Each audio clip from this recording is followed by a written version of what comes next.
बिस्मिल्लाहिर्रहमानिर्रहीम। मेरा नाम है इश्तियाक अहमद।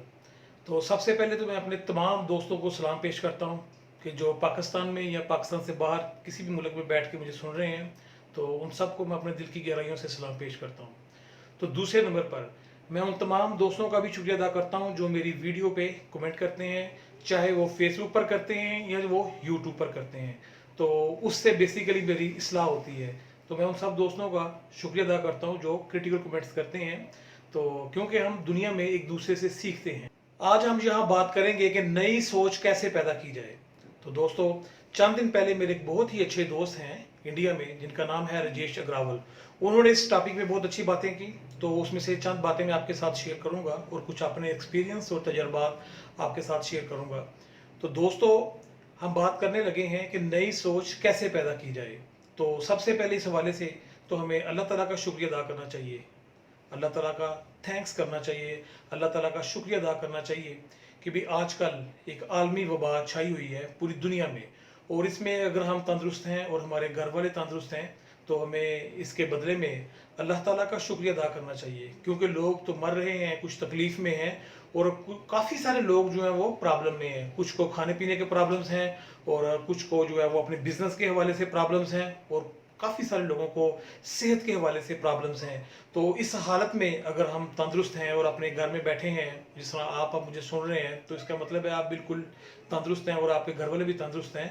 तो इसलिए हमें सबसे पहले क्या करना चाहिए, अल्लाह ताला का शुक्रिया अदा करना चाहिए। और दोस्तों, उसके बाद जो दूसरी चीज़ मैं आपको बताना चाह रहा हूँ वो ये है कि प्रेयर्स करें। आजकल वैसे भी रमज़ानुल मुबारक का महीना है, और ये वैसे भी बरकतों वाला महीना है। तो इसमें हमें चाहिए कि हम ज़्यादा से ज़्यादा प्रेयर्स करें, ज़्यादा से ज़्यादा दुआएं करें उन लोगों के लिए जो मुश्किल में हैं, जो परेशानी में हैं। सबसे पहले मैंने आपको बताया कि अल्लाह ताला का शुक्रिया अदा करें, और दूसरे नंबर पर कि दुआ करें, सब लोगों के लिए दुआ करें, सब इंसानियत के लिए दुआएं करें। उससे क्या होगा, एक तो हमें ज़हनी सुकून महसूस होगा, दूसरों के लिए दुआ करने से हमारे अंदर एक इत्मीनान होगा। जैसा कि न्यूटन का तीसरा कानून है, every action has its equal and opposite reaction. हर अमल का एक रद्द अमल होता है, और वो उतनी ही पावर में होता है और खालस कीमत में होता है। इसलिए आप जितनी भी दुआएं करेंगे और जितनी भी दूसरों के लिए प्रेयर्स करेंगे और अल्लाह का शुक्रिया अदा करेंगे, तो उसके बदले में आपको डबल आसानियां और रहमतें मिलेंगी। क्योंकि दुनिया में अगर आप किसी के लिए अच्छाई सोचेंगे तो आपके साथ भी अच्छाई होगी, भलाई सोचेंगे तो आपके साथ भी भलाई होगी। अगर आप किसी के साथ रहम करेंगे तो आपके साथ भी रहम वाला सलूक किया जाएगा। तो लिहाजा इस बाबरकत महीने में हमें चाहिए कि हम सब के लिए दुआएं करें, ताकि अल्लाह ताला उनको परेशानी से बचाए और उनके लिए आसानियां पैदा करे, और इसके बदले हमें भी फिर आसानियां मिलेंगी और रहमतें मिलेंगी। और जो इसके बाद मैं अगली बात आपके साथ करने जा रहा हूँ वो ये है कि कंप्लेन और ब्लेम से बचें। कि आजकल इस परेशानी के दौर में भी और वैसे भी आपको चाहिए कि कंप्लेन और ब्लेम से ज़्यादा बचें। क्योंकि अगर आप जितनी ज़्यादा कंप्लेन्स करेंगे, जितने ज़्यादा ब्लेम्स करेंगे, तो उससे क्या होगा, आपको अंदरूनी तौर पर परेशानी होगी। अगर आप लोगों के सामने करते हैं तो लोग वैसे भी आपकी परेशानियों को सुनकर लुत्फ़-ए-अंदोज़ होते हैं। तो इसलिए लोगों के साथ ऐसी बातें करने का कोई फ़ायदा नहीं, और ना ही ऐसे गिले-शिकवे करने चाहिए। और इनका क्या होता है, उल्टा नुकसान होता है, और आपको अपने अंदर की जो कैफ़ियत है वो तब्दील हो जाती है। इससे इससे आपके लिए जो है वो ज़्यादा परेशानी क्रिएट होती है, और आप डिप्रेशन में चले जाते हैं और नेगेटिव सोचते हैं। तो इसलिए हमें कंप्लेन और ब्लेम से बचना चाहिए। जैसे कि एक कहावत बहुत मशहूर है कि necessity is the mother of invention. लेकिन मेरे दोस्त अग्रवाल साहब कहते हैं कि crisis is the mother of invention. वो कहते हैं कि जब भी परेशानियां आती हैं तो उसके बाद कुछ नया ज़रूर होता है, और हमें दुनिया की तारीख भी यही बताती है, और साबका हमारे और कुछ तजर्बात भी यही बताते हैं कि जब भी परेशानियां आती हैं तो उसके बाद कुछ नया होता है। तो लिहाजा घबराएं नहीं, बल्कि अपनी आंखें खुली रखें, अपना दिमाग अवेयर रखें, अपने दिमाग को जागता रखें, क्योंकि जब भी परेशानी आती है तो उसके बाद कुछ ना कुछ नया ज़रूर होता है। तो इसलिए इससे घबराना नहीं चाहिए, बल्कि इसमें हमें चाहिए कि हम बैठ के सोचें। अगर हम सारा दिन बैठ के कुछ भी नहीं सोचते, और तो समझिए हमने अपना एक दिन ज़ाया कर दिया। अगर किसी भी दिन में बैठ के हम सोचते हैं और शाम तक किसी नतीजे पर पहुंचते हैं, तो इसका मतलब हमने उस दिन में कुछ हासिल कर लिया। तो इसलिए जो है वो हमेशा सोचें, बड़े बड़े ख्यालात सोचें। क्योंकि आजकल मैं मानता हूं कि काफ़ी सारे लोग परेशान हैं, कुछ अपने बिजनेस के हवाले से परेशान हैं, कुछ अपने एम्प्लॉइज़ के हवाले से परेशान हैं। और तो इसमें यह है कि हमें सोचना चाहिए। हमें फ़ारग बैठकर अपने बिजनेस के मतलब सोचना चाहिए, हमें अपनी ज़ात के मतलब सोचना चाहिए, हमें अपनी कंपनी के मुस्तकबिल के लिए सोचना चाहिए, अपने एम्प्लॉइज़ के मुस्तकबिल के लिए सोचना चाहिए।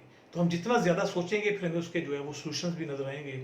हमें देखना चाहिए, हमें सोचना चाहिए, क्योंकि साइट दो किस्म की है। एक साइड वो जो हम अपनी आंखों से देखते हैं, इसको कहते हैं कि साइट। हमें जो ज़ाहिरी नज़र आता है उसको भी देखना चाहिए, और इन साइट के जो अंदरूनी मामलात हैं उनको भी देखना चाहिए। अपने अंदर ही अंदर से हमें जो है वो जितने भी इश्यूज़ हैं उनका हल ढूंढना चाहिए, और अपने मुस्तकबिल के बारे में सोचना चाहिए कि हम इस बहरान से कैसे निकलेंगे। हमें ऐसी कौन सी पॉलिसीज़ बनानी होंगी, हमें ऐसे कौन से काम करने होंगे और किन कामों से बचना होगा, ताकि हम अपने इस बहरान से निकल सकें और दोबारा अपनी जो कंपनी है या आपका जो भी बिजनेस है उसको अपनी रूटीन में बहाल कर सकें। तो दोस्तों, इस हवाले से हमें जो है वो साइड से भी देखना है और इनसाइड से भी देखना है। जिससे ट्यूशन से भी देखना है और इंट्यूशन से भी देखना है। ट्यूशन क्या है? हम किसी से कुछ सीखते हैं, किसी के पास सीखने जाते हैं, पढ़ने जाते हैं, तो वो ट्यूशन है। और इंट्यूशन क्या है? कि जो आपने अपने अंदर ही अंदर सोचना है और उसका कुछ सोल्यूशन निकालना है, वो इंट्यूशन है। इसलिए हमें इंट्यूशन से और इनसाइट से काम लेना होगा। और इन हालात में जैसा कि सोशल मीडिया पर अक्सर कंपनीज जो हैं वो ऐड दे रही हैं, या कुछ लोग कह रहे हैं कि जी एक रात में इतने पैसे कमाएं, 2 दिन में कामयाब हो जाएं, डिजिटल काम करें और फ़ौरन जो है वो आप कामयाब हो जाएं। तो ऐसा कुछ भी नहीं होता दोस्तों। मैं मानता हूँ डिजिटल जो स्किल्स हैं बहुत अच्छे हैं, बल्कि इसके पहले मेरी कुछ वीडियोज़ भी मौजूद हैं कि हमें डिजिटल स्किल्स सीखने चाहिए। लेकिन इसमें एक रात में कुछ नहीं होने वाला, क्योंकि कामयाबी आपको एक रात में नहीं मिलती। जी तो दोस्तों, जिम रोहन नामी एक बड़े ही मारूफ मोटिवेशनल स्पीकर हैं और मुसन्निफ हैं। वो कहते हैं, you can't change your life overnight, but you can change your thought overnight. कि आप रातों रात कामयाब नहीं हो सकते, एक रात में आप कामयाबी हासिल नहीं कर सकते, लेकिन आप एक रात में अपनी सोच जरूर तब्दील कर सकते हैं। तो दोस्तों, ये बात बिल्कुल ठीक की है उन्होंने, तो मैं इसे एग्री करता हूं कि एक रात में कामयाबी हासिल आप नहीं कर सकते, लेकिन अपनी सोच को तब्दील कर सकते हैं। क्योंकि कामयाबी हासिल करने के लिए आप आस्ता आस्ता अपनी मंजिल पर पहुंचते हैं, वो एक दिन में नहीं होता। लेकिन आप अपनी सोच को एक दिन में तब्दील कर सकते हैं, उसको पॉजिटिव कर सकते हैं और किसी सिमत में सोचना शुरू कर देते हैं, और उस पर चलकर आगे आप कामयाब हो सकते हैं। तो इसलिए उस पर कुछ टाइम लगेगा, तो लिहाजा आप जो है वो घबराइए नहीं, बल्कि सोचना शुरू करें, उसको देखें और उसको समझें। जी तो मेरे दोस्त कहते हैं कि 1% लक जो है वो तो फिक्स है, 100% में से 1% फिक्स है। वो क्या है? मौत का आना। और जो 99% लक है वो इंसान खुद बनाता है, कि मैंने किस तरह की ज़िंदगी बसर करनी है, मैंने क्या करना है, कैसे जागना है, कैसे सोना है और किन हालात में रहना है, ये इंसान खुद बनाता है। लेकिन 99% लक आपने खुद बनानी है और 1% लक फिक्स है। वो क्या है? कि मौत, वो तो आनी ही है। तो बाकी सारी लक जो है वो आपने खुद बनानी है। तो इसलिए हमें चाहिए कि हम चारों तरफ नज़र रखें और देखें क्या हो रहा है, क्या होने जा रहा है, और अपना साइट और इनसाइट से देखें, इंट्यूशन से देखें और मज़ीद सोचें। मैं अब रिपीट करना चाह रहा हूँ कि हमने क्या बात की। सबसे पहले हमने बात की कि हमें दुआ करनी चाहिए। सबसे पहले हमें अल्लाह का शुक्रिया अदा करना चाहिए, थैंक्स कहना चाहिए, फिर प्रेयर्स करनी चाहिए। उसके बाद हमने बात की नो ब्लेम नो कंप्लेन, कि ब्लेम और कंप्लेन से बचें। कामयाबी एक दिन में हासिल नहीं की जा सकती, लेकिन एक दिन में हम सोच जरूर बदल सकते हैं। इसके बाद हमने बात की कि crisis is mother of invention, कि जब भी क्राइसिस आते हैं तो उसके बाद कुछ नया जरूर आता है। हमें चाहिए कि हम अपने दिमाग को हर वक्त अवेयर रखें, जागते रखें, क्योंकि डेल कार्नेगी साहब कहते हैं, luck is the meeting point of the awareness of your mind and the opportunity passing by. कहते हैं कि जो लक है ये क्या है? मीटिंग पॉइंट है। लक एक मीटिंग पॉइंट है, ये आपके दिमाग की अवेयरनेस का और जो अपॉर्चुनिटी पास से गुजर रही है। तो अगर हमारा दिमाग अवेयर होगा, जाग रहा होगा, तो हम उस अपॉर्चुनिटी को पकड़ लेंगे, क्योंकि हर वक्त हमारे पास से बेशुमार किस्म की अपॉर्चुनिटीज़ गुजर रही होती हैं। लेकिन अगर हमारा दिमाग सोया हुआ है, इतना अवेयर नहीं है, वेल प्रिपेयर्ड नहीं है, तो फिर हम अपॉर्चुनिटी को हासिल नहीं कर सकते, हम अपने पास से गुजरने वाली कामयाबी को पकड़ नहीं सकते। तो अगर हम दिमागी तौर पर, जहनी तौर पर जाग रहे हैं, तो जो भी मौके हमारे करीब से गुजर रहे हैं, हम उनको दबोच सकते हैं, हम उन तक पहुंच सकते हैं, हम उनको हासिल कर सकते हैं। तो दोस्तों, ये सारी चीज़ें बेसिकली हैं कि नई सोच कैसी पैदा करें। तो अक्सर दोस्त कहते हैं कि जी हम जब भी कोई काम स्टार्ट करते हैं, कुछ करने लगते हैं, तो हमें जज्बा आता है और हम चंद दिन बड़ी जो है वो मेहनत के साथ काम करते हैं, लेकिन उसके बाद फिर दोबारा सुस्त पड़ जाते हैं। तो दोस्तों, इसकी वजह ये है, ये ऐसा क्यों होता है? ऐसा इसलिए होता है कि हमारे अंदर कोई मकसद नहीं है, हमारे दिमाग में कोई गोल नहीं है। जब हमारे दिमाग में कोई गोल होगा, कोई मकसद होगा, तो फिर वो हमें ऐसे सुस्त नहीं होने देगा, वो हमें बिस्तर पर नहीं लेटने देगा, वो हमें जगा कर रखेगा, वो हमें मोटिवेट करेगा और हम रोज़ाना जो है वो अपनी एक्टिविटीज़ को बेहतर करेंगे और अपने मंजिल की तरफ जाएंगे। ये उस वक्त में होता है, ये उस सूरत में होता है जब हमारे पास कोई गोल ना हो, जब हमारे पास कोई मिशन ना हो, जब हमारे पास कोई अच्छा मकसद ना हो, तो फिर ये होता है कि हम दोबारा सुस्त हो जाते हैं। लेकिन अगर हमारे पास हमारा मिशन, हमारा गोल अगर मजबूत है, तो फिर आप कभी भी डिमोटिवेट नहीं होंगे। तो इसलिए हमें चाहिए कि हमारे पास हमारा मकसद वाज़िया हो। जब तक हमारे पास मकसद वाज़िया नहीं होगा, हम कभी भी अपनी मंजिल पर नहीं पहुंच सकते। अगर एक आदमी सुबह अपने घर से बाहर निकलता है, अगर उसको पता ही नहीं कि मैंने कहाँ जाना है, तो वो कहाँ जाएगा? वो घूम फिर के वापस शाम को अपने घर आ जाएगा। लेकिन अगर उसके पास कोई गोल है, तो फिर जब वो सुबह घर से निकलेगा, तो वो अपने गोल की तरफ कुछ ना कुछ सफ़र करके आएगा। तो इस तरह हमें चाहिए कि हमारे पास गोल हो, कोई मकसद हो, ताकि डेली हम अपने मकसद के करीब तरीन हों। और दोस्तों, एक लफ्ज़ तो अपनी डिक्शनरी से निकाल दें, वो क्या कि मुझसे नहीं होगा। इस बात को तो निकाल देना चाहिए अपनी ज़िंदगी से भी और अपनी डिक्शनरी से भी, क्योंकि आप सब कुछ कर सकते हैं। अगर कुछ नहीं होगा, अगर आपको कुछ नहीं आता, तो आप सीख सकते हैं। यहाँ पर एक कामयाबी के लिए मैं आपको एक फार्मूला बता दूं, जो कि मेरे दोस्त अग्रावल साहब अक्सर बताते हैं। वो क्या है? उसमें 4 चीज़ें हैं। सबसे पहले विल, फिर स्किल, फिर नॉलेज, फिर स्ट्रेटजी। अगर आप ज़िंदगी में कामयाब होना चाहते हैं, तो ये 4 चीज़ों के ऊपर आपको लाजमी अबूर हासिल करना होगा। सबसे पहले विल, स्किल, नॉलेज और स्ट्रेटजी। तो जो मेरे दोस्त इसको नोट करना चाहते हैं, वो नोट कर लें, ताकि ये चीज़ें ज़िंदगी में आपके बहुत ज़्यादा काम आएंगी। तो ये जो 4 चीज़ें मैंने आपको बताई हैं, विल, स्किल, नॉलेज और स्ट्रेटजी, ये सब तकरीबन जो है एक ही अहमियत की हामिल है। अगर इसमें से एक भी चीज़ कम होगी, तो हम कामयाब नहीं हो सकते। लेकिन अगर फिर भी कोई मुझसे पूछे कि इन चारों चीज़ों में से जो मैंने कामयाबी के जो 4 पायदान बताए हैं, कि इसमें सबसे ज़्यादा अहमियत का हामिल कौन सा है, तो फिर मैं कहूँगा कि विल।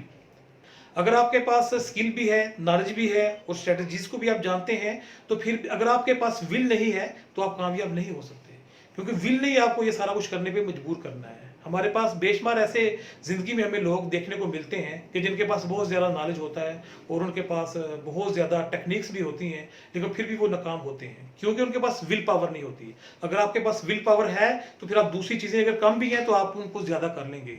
अगर आपके पास विल पावर है, तो आप दूसरी चीज़ों को इम्प्रूव कर सकते हैं। आप स्किल्स को भी इम्प्रूव कर सकते हैं, नॉलेज को भी इम्प्रूव कर सकते हैं, स्ट्रेटजीज भी सीख सकते हैं। लेकिन उन सब के लिए क्या है? विल पावर का होना लाजमी है। और दोस्तों, उसके अलावा अपनी ज़िंदगी में क्रिएटिविटी बनाएं। क्रिएटिविटी क्या होती है? Create a activity. अगर रावत साहब कहते हैं क्रिएट अ एक्टिविटी, इसका मतलब है क्रिएटिविटी। तो ज़िंदगी में अगर क्रिएटिविटी होगी, तो आप अपनी मंजिल की तरफ पहुंच जाएंगे। तो दोस्तों, ये थी वो कुछ चंद अहम चीज़ें जो मैंने आपके साथ शेयर की, जो नई सोच बनाने के लिए बड़ी अहम है। और नई सोच बनाने के हवाले से ये सारे फार्मूले जो मैंने आपको बताए, तो एक बार फिर मैं आपको रिपीट कर दूं। अगर किसी दोस्त ने नोट नहीं किया, तो काइंडली वो पेंसिल और नोटबुक ले आए, क्योंकि जितना ज़्यादा आप नोट करेंगे, उतने ज़्यादा आप नोट कमाएंगे। तो इसलिए इन चीज़ों को नोट करना चाहिए। जी, तो मैं चाह रहा हूँ कि अब मैं फिर सारी चीज़ें आपके सामने एक दफ़ा दोहरा दूँ कि हमने आज क्या सीखा, क्या सुना, हमने क्या सीखा। तो सबसे पहले हमने बात की कि थैंक्स टू अल्लाह, कि अल्लाह का शुक्रिया अदा करिए। दूसरे पे हमने बात की प्रेयर्स के हवाले से, कि दूसरों के लिए दुआएं कीजिए। उसके बाद हमने बात की कि ब्लेम और कंप्लेन से बचें।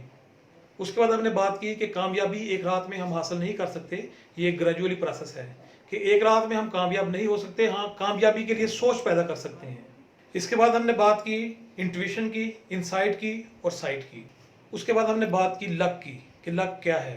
फिर उसके बाद हमने जो कामयाबी का फार्मूला है वो डिस्कस किया। इसके जो 4 स्तून हैं, इसके ये 4 कामयाबी के जो पायदान हैं, वो डिस्कस किए। उसमें क्या था? सबसे पहले नंबर पर विल, स्किल, नॉलेज और स्ट्रेटजी।